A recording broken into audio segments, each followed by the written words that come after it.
সম্প্রতি অভিনেতা নিলয় আলমগীরকে নিয়ে একটি ছবি সোশ্যাল মিডিয়ায় ছড়িয়ে পড়তেই শুরু হয়েছে ব্যাপক আলোচনা আর সমালোচনা। অনেকে ছবিটি দেখে নানা রকম মন্তব্য করছেন। কেউ বলছেন এটা বাস্তব ঘটনা, আবার কেউ বলছেন পুরো বিষয়টাই সাজানো।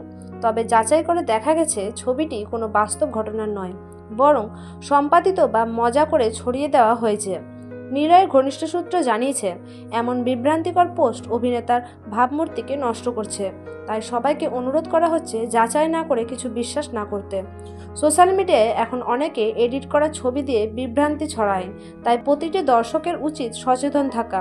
এদিকে নিলয়ের ভক্তরা বলছেন, প্রিয় তারকাকে নিয়ে এমন মিথ্যা প্রতারণা তারা কখনোই মেনে নেবেন না।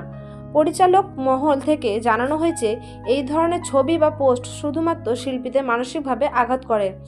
এই মুহূর্তে একটা কথা মনে করিয়ে দিই, যদি এখনও সাবস্ক্রাইব না করে থাকেন তাহলে দয়া করে চ্যানেলটি সাবস্ক্রাইব করে পাশে থাকা বেল আইকনটি প্রেস করুন, যেন পরের ভিডিও আপলোড হলেই সঙ্গে সঙ্গে দেখতে পারেন। শেষ কথা, একজন শিল্পীর জীবনে গুজব নতুন কিছু নয়, কিন্তু আমরা দর্শক হিসাবে সত্য যাচাই করে মন্তব্য করলে বিনোদন জগৎটা আরও সুন্দর হবে। ধন্যবাদ সবাইকে, দেখা হবে পরের ভিডিওতে নতুন খবর নিয়ে।